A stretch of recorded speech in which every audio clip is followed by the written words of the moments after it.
World TV, सब पे नजर, अंदर की खबर।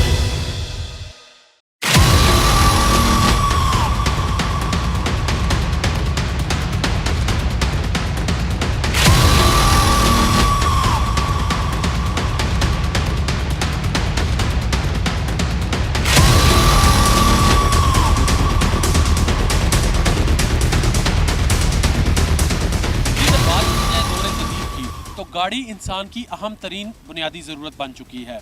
इस वक्त गुज़िश्ता 2 साल से गाड़ियों की कीमतों में मुसलसल इजाफा होता जा रहा है। साथ ही गुज़िश्ता साल आलमी वबा कोरोना ने पूरी दुनिया को अपनी लपेट में लिया।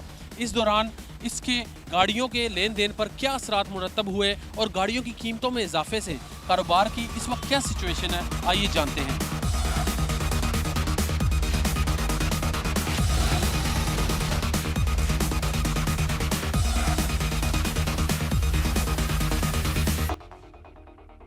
जी, मेरे साथ मौजूद हैं इस वक्त एक आम शहरी, आइए उनसे जानते हैं, वो गाड़ियों को लेन देन का शौक़ रखते हैं।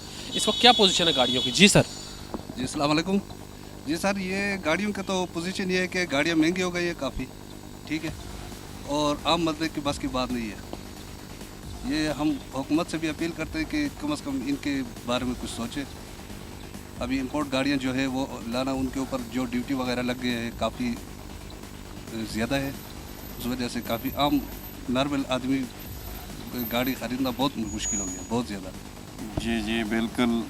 चूँकि हालात जो बने हुए हैं, ओवरऑल महंगाई काफ़ी सारी है, तो उसमें ज़्यादातर गाड़ियों का भी यही है कि गाड़ियाँ भी काफ़ी सारी महंगी हो गई हैं। गरीब आदमी के पहुँच से तो काफ़ी सारी चीज़ें निकल चुकी हैं। जो दरमियाना तबका था आजकल उनके अप्रोच में भी ये नहीं है। तो हुकूमत वक्त से अपील है कि इन सारी चीज़ों पर गौर किया जाए, सीरियसली गौर किया जाए। तो आपके चैनल के तवसत से हमारी आवाज़ आके पहुँचे। तो इसी सिलसिले में बाकी जिस हिसाब से आजकल गाड़ियों की कीमतें हैं ना, ये नहीं लगता कि आज तो दरमियाना लोगों के अप्रोच में नहीं है, कल हो सकता है उससे ऊपर वाले लोगों के अप्रोच से भी निकल जाए।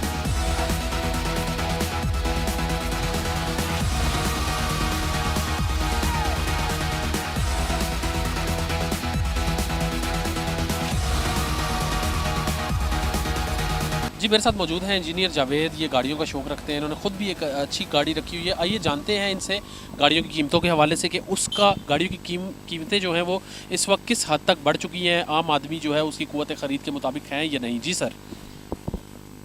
अस्सलाम वालेकुम सर, जैसे आपको पता है कि हर चीज़ ऊपर गई है, हर चीज़ महंगी हो गई है, तो इस तरह गाड़ियों का तो बहुत ज़्यादा उसमें वो आ गई ना। जो 30 लाख की गाड़ी थी वो 40 पे चली गई, जो 20 की थी वो 28-29 पे चली गई। तो आम लोगों के ख़रीद से के पहुंच से दूर हो गए ना। तो आम लोग अभी गाड़ी का नहीं सोचते। जो पहले हम मतलब उस कीमत पे बहुत अच्छी गाड़ी ले सकते थे, अब उस कीमत पे आम सी गाड़ी आती, लिहाजा बहुत मसला है गाड़ियों का। जी, मेरे साथ मौजूद है अदनान कियानी साहब, अभी ये गाड़ियों के कारोबार से वाबस्ता है। आइए इनसे जानते हैं कि गाड़ियों की कीमतों में इजाफा और कोरोना, उसके अभी कारोबार पे क्या असरात मुरतब हुए हैं। जी अदनान जी। पूरे ओवरऑल पूरी दुनिया में कारोबारी जो है वो कारोबार सबका डिस्टर्ब है, कारोबार है ही नहीं है। पाकिस्तान में तो ये वजह है कि पाकिस्तान में इन्होंने इंपोर्ट बंद कर दिए गाड़ियों की। इंपोर्ट की इतनी सख्त शराइत रख दी है, हालांकि अगर पाकिस्तानी गवर्नमेंट इंपोर्ट गाड़ियाँ खोल दे तो अरबों रुपए का सालाना इनको रेवेन्यू इकट्ठा होता है। लेकिन 1-1.5 साल से जब से ये गवर्नमेंट नहीं आई है, इसने उसके ऊपर इतनी सख्तियाँ कर दी हैं कि लोग अब बाहर से गाड़ी मंगा नहीं सकते। और दूसरा, डॉलर की कीमतें इतनी ज़्यादा हो चुकी हैं कि पाकिस्तानी जो इंडस्ट्री है उसकी गाड़ी भी बहुत महंगी होगी। एक करोला 45 लाख तक चलेगी और होंडा 45 लाख तक चलेगी। अगर ये गाड़ियाँ मैन्युफैक्चर पाकिस्तान में हो रही हैं तो इतनी महंगी गाड़ियाँ नहीं होनी चाहिए। और इससे गवर्नमेंट को चाहिए कि एक तो कोरोना की वजह से कारोबार सब डिस्टर्ब है। देखें हमारे इस शोरूम में, आगे भी जितने भी शोरूम हैं, कोई गाड़ियों का इतना काम नहीं है, ठीक है, लेकिन गवर्नमेंट भी कोई सहूलत ना दे रही है और ना इंपोर्ट खोल रही है। इंपोर्ट खोले ताकि पाकिस्तानी गाड़ियों की कीमतें भी कम होंगी जिस इंपोर्ट से खुलने से, और जापानी गाड़ियाँ पाकिस्तान में आ सकेंगी। अच्छा, अभी मुझे बताइएगा कि इस वक्त जो गाड़ियों की सिचुएशन है, कौन सी कीमत से किस कीमत तक की गाड़ी इस वक्त जो है मार्केट में ज़्यादा फ़रोख्त हो रही है, और ग्राहकों का जो रुझान है, जो ग्राहक आते हैं अपने बजट बना के, वो किस गाड़ी की ज़्यादा डिमांड करते हैं, किस रेंज की गाड़ी की? देखिए, पाकिस्तानी जो सुजुकी भी है वो भी 13 लाख रुपए तक चली गई है। जो गाड़ी मैक्सिमम, जो आजकल लोगों की क़ुव्वत ख़रीद भी इतनी नहीं है, पाकिस्तानी गाड़ी जो बहुत ज़्यादा मोस्टली ख़रीदना चाहते हैं लोग यूज़। अब देखें नई गाड़ियों की फ़रोख्त बहुत कम हो गई है पूरे पाकिस्तान में। जो पाकिस्तान में मैन्युफैक्चरिंग भी है उनकी फ़रोख्त भी कम हो गई है। जो पुरानी गाड़ियाँ लोग अपना बजट 20-22 तक या 30 तक जो गाड़ी सेकेंड हैंड ख़रीदना चाहते हैं, जो पहले प्राडो ख़रीद सकता था वो आज पुरानी गाड़ी ख़रीदना चाहता है। अच्छा, बात करेंगे टैक्सेस की कि हुकूमत की जानिब से जो टैक्स लागू किए गए हैं, जो शराइत रखी गई है गाड़ियों के हवाले से, वो आप क्या समझते हैं कि ऑटोमोबाइल इंडस्ट्री को एक अच्छी राह की तरफ लेके जा रहे हैं या वो किसी अंधेरे की तरफ जा रहे हैं? इसके ऊपर बात कीजिएगा।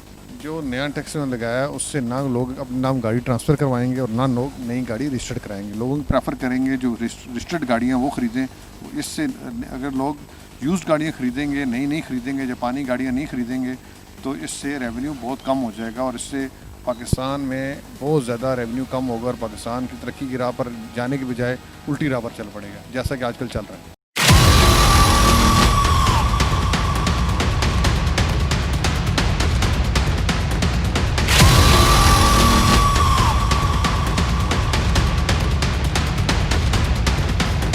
मौजूदा मुल्की सूरत हाल, चाहे वो कोरोना की शक्ल में हो या महंगाई की, आम आदमी की कुव्वत ख़रीद से गाड़ियाँ बहुत दूर जा चुकी हैं। शहरियों के मुताबिक गाड़ियों की कीमतों में बेजा इजाफा उनसे गाड़ियों को कहीं दूर ले जा चुका है, जबकि गाड़ियों के कारोबार से वाबस्ता शख्सियात के मुताबिक हर शख्स जो है इस वक्त इस्तेमाल शुदा गाड़ियों की तरफ, ख़रीदो फरोख्त की तरफ जो है उसका रुझान है, क्योंकि मौजूदा हुकूमत की जो पॉलिसियाँ हैं, टैक्सेस हैं, उनकी वजह से नई गाड़ियों की ख़रीदो फरोख्त में एक वाज़िया कमी हुई है। कैमरामैन तौसीफ कियानी के साथ मियां Abdul Basit, A1 TV Islamabad. A1 TV, सब पे नजर, अंदर की खबर।